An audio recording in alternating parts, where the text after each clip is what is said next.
और आपको दिखाएंगे कि बांद्रा में कैसे कोरोना को फैलाने की साजिश को अंजाम दिया गया। इस वीडियो को देखकर आप समझ जाएंगे कि लोगों को उकसाकर, बहलाकर, फुसलाकर सड़क पर उतरने के लिए मजबूर किया गया था। और जैसा कि मैंने कहा था, एक एक फ्रेम, रेशा रेशा हम आपके सामने लेकर के आएंगे। जो रात में आपको नजर नहीं आया, दिन के उजाले में आपको देखना बेहद जरूरी है। किसी भी न्यूज चैनल ने जो तस्वीरें नहीं दिखाई वो हम आपको दिखाएंगे। आप एक काम करें, ये तस्वीर देखें और इस तस्वीर में जो बोला जा रहा है उसे सुनने की कोशिश करें। अपने सहयोगी आमिर से मेरी गुजारिश है कि इसका ऑडियो बढ़ा करके सुनाया जाए दर्शकों के लिए। सब गाँव जाने का इन लोगों बात के गाड़ी को चक्कर ही नहीं है मेरे को, एक तो भी चक्कर नहीं आया आया आया तो आने ना कौन भागेगा, देखो भागने वाले दिख रहे यहाँ पे।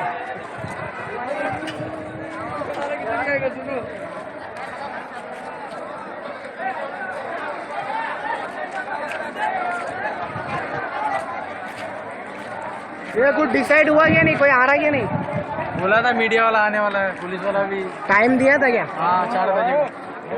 4 बजे तो अभी से खड़े हो गए तुम लोग, बहुत जल्दी खड़े हो गए। क्या करेंगे हम? काहे के लिए? वो गांव जाने के लिए। हाँ तो एक खाना पीना नहीं चाहिए, हम लोग गाँव जाना है बस। हाँ तो एक ही बात करनी है, सब मिलके करो बस, सब मिलके करो। इसकी उसकी सुनने का नहीं, डायरेक्ट बोलना है हमारे में, हमारी कोई सुन नहीं रहा है। गाँव जाने का नहीं तो बोलना भाई एक एक को 15,000 दे दो, बोलना हम लोग यहीं रहते। ऐसा बोलना है डायरेक्ट, बोलना एक एक को 15,000 दो, हम लोग यहीं रहते। नहीं तो बोलना गाँव जाने का ना गाँव भेज दो, बोलना बात कर। इस वीडियो में अगर आपने सुना होगा, कई ऐसे लोग हैं जो एक दूसरे को उकसा रहे हैं। ये कह रहे हैं कि अगर आपको गांव जाना है तो हम आपको गांव पहुंचाएंगे। और कई ऐसे भी लोग हैं जिनका ये कहना है कि यहां पर खड़े होकर के पहले आप वीडियो बनाइए, इस वीडियो को सर्कुलेट किया जाएगा। यह है साजिश नंबर 1। अब आपको एक के बाद एक 6 वीडियोस हम दिखाएंगे और आप ये समझ जाएंगे कि मुंबई में दिल्ली जैसी साजिश आखिरकार कैसे की गई है। इससे पहले कि हम आपको वीडियो दिखाएं, आप ये देखें कि दिल्ली में क्या हुआ और मुंबई में क्या हुआ, तभी आप क्रोनोलॉजी ऑफ इवेंट समझ सकेंगे। और कहते हैं जब क्रोनोलॉजी ऑफ इवेंट आप समझते हैं तभी खबर की तह तक जा पाते हैं। दिल्ली में क्या हुआ, मुंबई में क्या हुआ। दिल्ली में 24 मार्च 21 दिन के लॉकडाउन के ऐलान की वजह से कई लोग डर गए। मुंबई 9 अप्रैल मुंबई में उत्तर भारतीयों को उकसाना शुरू किया गया। अगला 25 मार्च परेशान मजदूरों में अफवाह फैलाई गई। और मुंबई में 10 अप्रैल को सोशल मीडिया पर चलो घर की ओर कैंपेन की शुरुआत की गई। विनय दुबे ने की थी शुरुआत। अगला 26 मार्च भूख और गरीबी की अफवाह की वजह से लोग डरने लगे, इकट्ठा होने लगे। मुंबई में 10 अप्रैल को ऐसा ही हुआ। बस ट्रेन न चलने की वजह से देशव्यापी आंदोलन का एक पूरा हुजूम इकट्ठा होने लगा। दिल्ली में 26 मार्च आनंद विहार इलाके में कई लोग इकट्ठा हो गए। मुंबई में 10 अप्रैल लोगों से 18 अप्रैल को सड़क पर आने के लिए कह दिया गया। पूरी क्रोनोलॉजी एकदम एक ही तरीके की है, बहुत ध्यान से देखिएगा और समझिएगा। दिल्ली में 27 मार्च को हजारों मजदूर जो हैं वो सड़क पर आ गए। मुंबई में 10 अप्रैल को सोशल मीडिया पर वीडियो डाल करके गुमराह करने की साजिश की हो गई शुरुआत। 27 मार्च को जो दिल्ली के आनंद विहार में हुआ वो कल यानी 14 अप्रैल को मुंबई के बांद्रा में हुआ। ये तो है कि हुआ, कैसे हुआ वीडियो देखें आप। वीडियो नंबर 1 सबसे पहले आप दिखाइए। चूंकि एक एक वीडियो का हम एक्सरे कर रहे हैं, देखें आप वीडियो नंबर 1 जिसमें आपको मौके पर तैनात पुलिसकर्मी नजर आएंगे, स्टेशन पर सैलाब भी आपको नजर आएगा। एक बार फिर से ऑडियो को पूरी तरह से बढ़ाएं।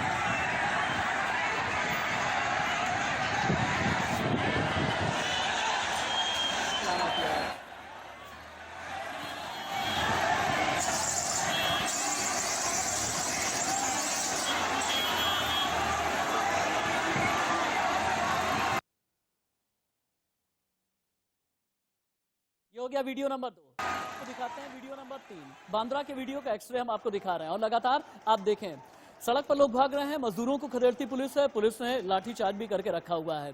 हम क्यों ये कह रहे हैं कि ये बड़ी साजिश का हिस्सा है।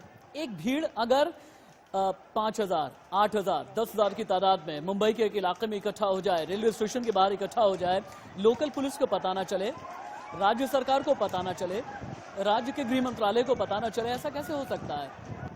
क्या ये माना जाए कि राज्य सरकार का ये बहुत बड़ा फेल्योर है? और अगर पुलिस ने वहां पर लाठीचार्ज किया है, क्या ये माना जाए कि मुंबई पुलिस का ये भी बहुत बड़ा फेल्योर है? क्योंकि जो पुलिस की LIU होती है, क्या उसे बिल्कुल भी किसी तरह की सुध नहीं लगी क्या? ये बहुत बड़ा सवाल है। वीडियो नंबर 4 दिखाएं, बहुत जल्दी वीडियो नंबर 4 दिखाएं। वीडियो नंबर 4 बांद्रा के वीडियो का एक एक एक्सरे हम दिखा रहे हैं। वीडियो नंबर 4 स्टेशन पर सलाम, घर जाने के बेकाबू मजदूर, सड़क पर भागते लोग। लेकिन बहुत बड़ा सवाल है, अगर ये लोग एक जगह से दूसरी जगह जाने की फिराक में थे, इनके हाथ में बैग क्यों नहीं है? इनके हाथ में कोई बक्सा क्यों नहीं है? इनके हाथ में कोई खाने का टिफिन क्यों नहीं है? इनके हाथ में किसी भी तरह का कोई बैगेज क्यों नहीं है? ये बहुत बड़ा सवाल है। ध्यान से देखिएगा एक एक तस्वीर, और इसीलिए हम ये कह रहे हैं कि ये वीडियो बहुत कुछ कहता है, या यूं कहें कि ये वीडियो सब कुछ कहता है। वीडियो नंबर 5 बहुत जल्दी दिखाइए। वीडियो नंबर 5 बांद्रा के वीडियो का अगला एक्सरे। मजदूरों को पुलिस खदेड़ रही है, लेकिन आप ये देखें कि ये मजदूर अगर एक जगह से दूसरी जगह जाने की फिराक में थे, अगर बांद्रा रेलवे स्टेशन पर ये लोग इकट्ठा हुए थे, तो क्या इसका मतलब ये है कि ये लोग सिर्फ और सिर्फ बवाल करना ही चाहते थे? ये 5 वीडियो हैं और मेरे साथ कई लोग जुड़ चुके हैं, मेरे सहयोगी जुड़े हुए हैं, मेरे अपने कुलीग जुड़े हुए हैं, इंडिया न्यूज के रिपोर्टर हैं ग्राउंड जीरो से। ये हर कोई लाइव रिपोर्ट करेगा और इस वीडियो का एक्सरे हम इन्हीं के जरिए आप तक पहुंचाएंगे, क्योंकि हिंदुस्तान की खबर है, हिंदुस्तान के लिए खबर है।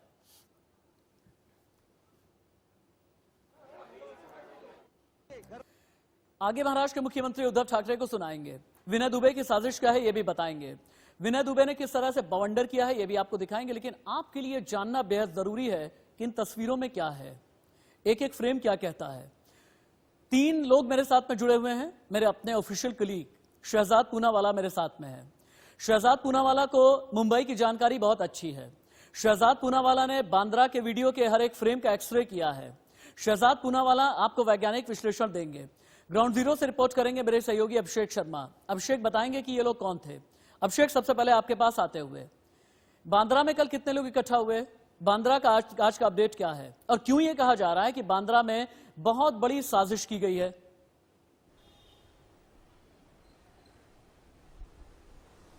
बिल्कुल, देखिए पहला सवाल जो आपने कहा राशि, तो करीबन कल जो लोग इकट्ठा हुए थे उनकी संख्या 1-2 नहीं, करीबन 4 से 5 हजार लोग थे। और एक साथ में इस जगह पे इकट्ठा होना यह अपने आप में बड़ी हैरानी वाली बात थी। और देखिए इसके पीछे तो साफ समझ में आ गया है कि विनय दुबे, जो हालांकि गिरफ्तार हो चुका है, पुलिस के शिकंजे में है, पुलिस लगातार उसे पूछताछ कर रही है। उसके बताए हुए अनुसार तमाम अन्य लोगों की और शिनाख्त की जा रही है। जो वीडियो लगातार हम अपने इंडिया न्यूज पे एक्सक्लूसिव वीडियो जो हम लगातार दिखा रहे हैं राशिद, उसके बिहार पर भी पुलिस उन तमाम लोगों को आइडेंटिफाई कर रही है जो लोग इस वीडियो में दिख रहे हैं, जो लोगों की आवाजें आ रही हैं। तो कई तमाम ऐसे लोगों को लगातार पुलिस हिरासत में ले रही है, लगातार पूछताछ कर रही है। यह बात तो लगातार समझ में आ गया है कि इसके पीछे बड़ी साजिश थी। जो एक बात कही जा रही थी कि नहीं भूखे हैं लोग, इनको खाना नहीं मिल रहा है, इसके वजह से यह सभी के सभी लोग बाहर आ रहे हैं, यह सरासर गलत समझ में आया है अभी, क्योंकि इसके पीछे बड़ी साजिश थी। और यह बात कहीं न कहीं यकीन करने वाली है भी राशिद, क्योंकि आप देखिए 21 दिन तक लॉकडाउन था मुंबई में। आखिरकार 21 दिन तक क्या खाना इनको नहीं मिल रहा था, क्या ये भूखे थे 21 दिन तक, और 21 दिनों के पहले ये अभिषेक दोबारा आपके पास आते हैं। अभिषेक शहजाद, फिलहाल आपके देखिए शहजाद के पास चले, उससे पहले लखनऊ से लगा हुआ इलाका है मोहनलालगंज, वहां के सांसद हैं कौशल किशोर सिंह, ये भी हमारे साथ में जुड़े हुए हैं। चूंकि लखनऊ से भी पलायन करके इधर उधर जाने वाले लोग बहुत ज्यादा हैं, तो ऐसे में बतौर सांसद ये क्या कर रहे हैं, आगे की इनकी प्लानिंग क्या है, इसके बारे में इनसे हम बात करेंगे। लेकिन शहजाद आपके पास आते हुए, मैं अगर देख पा रहा हूं तो इस पूरी भीड़ में, चलिए फर्ज भी कर लेते हैं कि एक जिले से दूसरे जिले में जाना था, इन्हें अलग अलग इलाकों में जाना था, अलग अलग गांव में जाना था, लेकिन इस भीड़ के हाथ में कोई बैग नहीं है, कोई बैगेज नहीं है, कोई झोला नहीं है, किसी तरह का सूटकेस नहीं है। ये मेरे जहन में पहला शक पैदा करने वाली साजिश है। इसके अलावा चूंकि आपने हर एक फ्रेम देखा है, बांद्रा को बहुत अच्छे से आप जानते हैं, इस वीडियो में कितनी साजिश छिपी हुई है? राशिद, आपने इन्वेस्टिगेटिव जर्नलिज्म की जो बात की, उसमें सबसे पहला हथियार कॉमन सेंस का होता है। और कॉमन सेंस के लिहाज से आपने पहला सवाल पूछा कि अगर ये पलायन करके जाना चाह रहे थे, ये श्रमिक है, ये कामगार है, जो प्रवासी है, तो उनके हाथ में बैग नहीं है, ना इनके साथ इनका परिवार है। पर दूसरी बात आपको बता दूं कि बांद्रा स्टेशन के पास इकट्ठा होने का क्या मतलब बनता है? वहां से कोई ऐसी ट्रेन जाती नहीं है जो उत्तर भारत तक इनको ले जाए। अगर उनको जाना होता तो वो जाते छत्रपति शिवाजी टर्मिनस या जाते कुर्ला टर्मिनस, पर ये वहां नहीं जा रहे। कुर्ला टर्मिनस में, कुर्ला के पास कई सारे ऐसे लोग रहते हैं, इसके अलावा जोगेश्वरी में रहते हैं, मलाड में रहते हैं, घाटकोपर में रहते कहते हैं जो इन इलाकों में जहां पर ये लोग रहते हैं वहां पर भीड़ नहीं होती, सिर्फ मुंब्रा और बांद्रा में एक मस्जिद के पास भीड़ होती है। ये सवाल पैदा करता है कि ये कोई लापरवाही नहीं थी, ये कोई असक्षमता नहीं थी, ये बल्कि एक साजिश थी, और साजिश थी कि लोगों को इकट्ठा किया जाए। विनय दुबे जो एंटी सीए प्रोटेस्ट से जुड़े हुए हैं, जिनके कुछ लिंक एनसीपी से निकले हुए हैं, वो भी उकसा रहे थे लोगों को, और इसके अलावा भी कुछ ऐसे तत्व थे जो लोगों को उकसा रहे थे लॉकडाउन। ये बहुत बड़ी बात बताई है पहले शहजाद पूनावाला, ये आपने बहुत बड़ी बात बताई है। विनय दुबे के बारे में तमाम जानकारी तो हमारे पास है, लेकिन आपने ये बताया कि एंटी सीए कैंपेन से भी जुड़ा हुआ शख्स है ये विनय दुबे। एक काम कर लेते हैं शहजाद, आपके साथ ही रहते हुए विनय दुबे के बारे में जानकारी हम दे देते हैं कि विनय दुबे आखिरकार है कौन। विनय दुबे ने साजिश की पटकथा कहां से लिखी थी, लेकिन उससे पहले यहां पर ग्राफिक्स के जरिए ये बताएं, पहला तो ये कि विनय दुबे कौन है, दूसरा ये बताएं कि विनय दुबे ने किस तरह से महाराष्ट्र में बवंडर फैलाया है। आप एक एक करके देखें विनय दुबे के बारे में हर एक जानकारी। अमित यहां जमीन पर गिरा है। हाँ, विनय दुबे कौन है? नवी मुंबई का रहने वाला है विनय दुबे। विनय दुबे अपने बारे में यह कहता है कि यह कोई उद्यमी है, कोई कारोबारी है, और अपने आप को सामाजिक कार्यकर्ता भी बताया फिरता है। विनय दुबे के कनेक्शंस, जैसा कि शहजाद पूनावाला बता रहे हैं, एनसीपी के साथ भी है। विनय दुबे का कनेक्शन जो है ये राज ठाकरे के साथ भी बताया जाता है। विनय दुबे के बारे में यह भी एक काम करते हैं अमित, बहुत जल्दी से विनय दुबे का एक्सक्लूसिव बयान हमारे पास में है, एक बार विनय दुबे को सुनाएं, उसके बाद हम ये लिए चलेंगे कि महाराष्ट्र में विनय दुबे की वजह से बवंडर कैसे हुआ है। एक बार विनय दुबे को सुने आप। खास करके रेलवे मंत्रालय से और खास करके प्रधानमंत्री जी से निवेदन करना चाहता हूं, कृपया करके महाराष्ट्र, मुंबई, पुणे, नासिक ये इलाकों से 2 से 3 दिन के लिए रेलवे जो ट्रेनें हैं अनारक्षित ही सही वो छोड़े, ताकि वो उत्तर भारत की तरफ, उत्तर प्रदेश, बिहार, झारखंड, पश्चिम बंगाल, इन राज्यों में जाके जो मजदूर हैं अपने घर पहुंच सके, अपने परिवार के बीच पहुंच सके। और अगर इस पे कोई ठोस कार्यवाही या ठोस निर्णय सरकार नहीं ले पाती है तो मैं विनय दुबे इस पूरे मजदूरों का, हजारों और लाखों की संख्या में जो मजदूर महाराष्ट्र, मुंबई में फंसे हैं, उनको लेके उत्तर भारत की तरफ पैदल यात्रा पे मैं निकलूंगा। अंदाजन 20 तारीख के आसपास ही हम पैदल यात्रा पे यहां से निकलेंगे। देखिए, इंडिया न्यूज क्या करता है ना कि हर एक परत को हम बिल्कुल एक एक करके निकाला करते हैं, लेकिन हाँ, हम समस्या के साथ समाधान बताने में भी यकीन रखते हैं, और इसीलिए मोहनलालगंज के सांसद को हमने अपने साथ में बिठाया हुआ है। दरअसल भारतीय जनता पार्टी के कौशल किशोर जी सांसद हैं, और यूपी किस तरीके से भीड़ से बचने, निपटने का काम कर रहा है, और इसी के बारे में हम कौशल किशोर जी के साथ में बातचीत करेंगे। कौशल किशोर जी, अभी अभी मेरे पास में एक स्टडी आई हुई है, ब्रिटेन और उत्तर प्रदेश का क्षेत्रफल है बराबर, आबादी है यूपी की 4 गुना ज्यादा। मैं ब्रिटेन और यूपी के बीच का कंपैरिजन कर रहा हूं, फिर भी सीएम योगी ने सभी को पीछे छोड़ दिया है। कैसे? ये पलायन वालों से आप लोग निपटे तो निपटे कैसे? क्योंकि महाराष्ट्र के लोग भी नजीर के तौर पर जानना चाहते हैं। यूपी की योगी सरकार ने महामारी पर काफी हद तक नियंत्रण किया, तो आखिरकार कैसे? बताएं।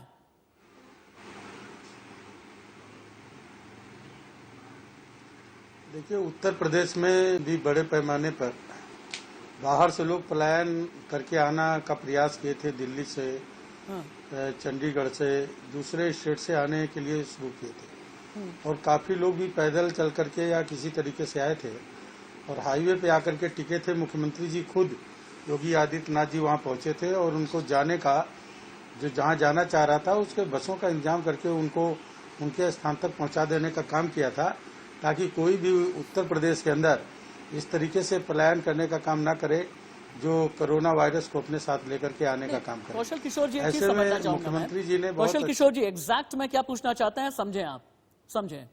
मैं ये पूछना चाहता हूं कि देखिए, यूपी का क्षेत्रफल है 93,933 स्क्वायर मील, ब्रिटेन का एरिया है 93,628 स्क्वायर मील। आबादी पर आते हैं, ब्रिटेन की आबादी है 6.6 करोड़ और यूपी की आबादी है 23 करोड़, यानी ब्रिटेन से करीब 4 गुना ज्यादा। आप लोगों ने मार्किंग किस तरीके से की है? जिलों के हिसाब से एडमिनिस्ट्रेशन को कैसे संभाला है?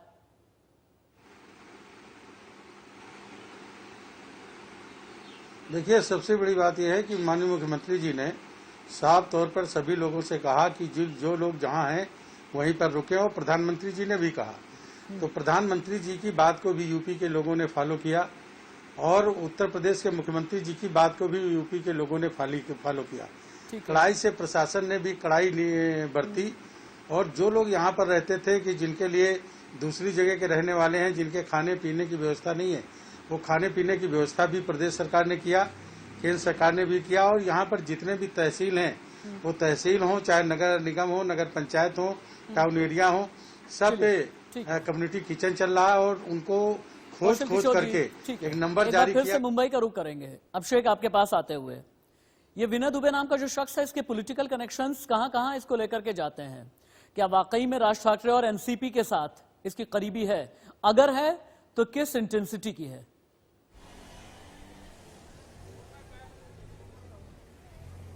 देखिए बिल्कुल रसीद, देखिए बात तो साफ है कि 2-3 साल पहले इसने बड़ा प्रोग्राम मुंबई में किया था जिसमें हजारों लाखों की संख्या में उत्तर भारतीय आए थे और यह अपने आप को उत्तर भारतीयों का मसीहा कह रहा था। और राज ठाकरे सिर्फ तमाम ऐसे, पहले आपको बता दूं, राज ठाकरे ने बड़ी राजनीति की थी। उन्होंने तमाम ऐसे बड़े जो नेता थे अपने प्लेटफॉर्म पे कई बार राज ठाकरे को बुलाना चाहते थे, लेकिन राज ठाकरे कभी नहीं आते थे। लेकिन इसको उन्होंने हथियार के तौर पर यूज किया और उत्तर भारतीयों के साथ जाकर राज ठाकरे खुद एक स्पीच दिया। अब पहली बार ऐसा हुआ कि राज ठाकरे ने हिंदी में अपना स्पीच दिया, यह बताने के लिए कि वह उत्तर भारतीयों के विरोधी नहीं है। और इसी से समझ में आने लगा था कि विनय दुबे के वजह से हो सकता है कि उत्तर भारतीयों के साथ राज ठाकरे जुड़े, और वही वजह है कि उसके यू टर्न लिया लगातार, कह सकते हैं विनय दुबे का लगातार उसका जो राजनीतिक ग्राफ है वह बढ़ता गया। तमाम अच्छे राजनेताओं के साथ लगातार बैठकर फोटो खिंचाना, फेसबुक पर अपडेट करना और यह बताने का प्रयास करना कि तमाम जो महाराष्ट्र के बड़े शहजाद के पास एक बार फिर से आते हुए, माजिद मेनन जी हमारे साथ इस वक्त फोन लाइन पर जुड़े हुए हैं। माजिद जी, बांद्रा में जो हुआ, कहा यह जा रहा है किसी की साजिश थी, आप क्या मानते हैं? देखिए, इसमें कई चीजें हैं। जो वारदात कल बांद्रा में घटी है वो तो उसका एक कारण कुछ अफवाहों की भी कंट्रीब्यूशन है इसमें। दूसरा ये कि कुछ लोगों को गुमराह करने की कोशिश कुछ लोगों के जरिए की गई है। कोई नेता बन के जो दुबे आए हैं सामने, या कुछ और लोग होंगे, उन्होंने लोगों को एक तरह का आश्वासन दिया कि भाई इस तरह हम अगर इकट्ठा होंगे तो हमें कुछ पैसा मिल जाएगा सरकार की तरफ से। माजिद जी, माफी के साथ आपको बीच में रोक करके मुझे एक बड़ा महत्वपूर्ण सवाल पूछना है, चूंकि आप देश के जाने माने वकील भी हैं, आप एनसीपी के नेता भी हैं, आप पार्लियामेंट्रियन भी हैं। कहा यह जा रहा है कि विनय दुबे जो मुख्य साजिश करता है बांद्रा की भीड़ का, उसके रिश्ते एनसीपी के साथ में भी जुड़े हुए हैं। इस पर आपका क्लैरिफिकेशन क्या है? नहीं, देखिए, जहाँ तक के एनसीपी का नाम जोड़ा जा रहा है, मैं नहीं समझता इसमें कोई सच्चाई है, क्योंकि कोई भी शख्स अपने आप को, उनका क्या पद है, कौन सी जिम्मेदार हो। मैंने तो आज तक एनसीपी में पिछले 15 साल में कभी ये दुबे जी से मुलाकात नहीं हुई, न कभी मैंने सुना है उनका नाम कहीं किसी पद पर। तो ये राजनीतिक इसको रंग देने के लिए किसी पक्ष के कार्यकर्ता का नाम ले लेना, ये पहली बात तो उचित है। सर एक आखिरी सवाल, is it the failure of Maharashtra government? क्या सवाल है? क्या ये महाराष्ट्र गवर्नमेंट की बहुत बड़ी नाकामी है बांद्रा की भीड़? नहीं, देखिए, कल जब ये 4 बजे देखा गया कि वहाँ इतने लोग इकट्ठा हुए, तो मीडिया ने मुझसे तुरंत संपर्क किया और मैंने सबसे पहले ये कहा कि पहली प्राथमिकता ये है, बजाय इसके कि हम इसमें राजनीति में जाएं या इसके ऊपर कोई चर्चा करें, हमें तुरंत ये करना होगा कि बांद्रा पुलिस स्टेशन जो करीबी है, बांद्रा म्युनिसिपल वार्ड ऑफिस के एच वार्ड का करीबी है, तो इन लोगों को तुरंत जाकर ये क्राउड को डिस्पर्स करना बहुत जरूरी है। ठीक है माजिद जी, समय नहीं जा रहा। ठीक है माजिद जी, बहुत शुक्रिया आपका इंडिया न्यूज के साथ बात करने के लिए। शहजाद पूनावाला, अभिषेक शर्मा, आप दोनों ही कोलीग्स का बहुत बहुत शुक्रिया। कौशल किशोर जी, बहुत बहुत धन्यवाद अपना समय इंडिया न्यूज को देने के लिए।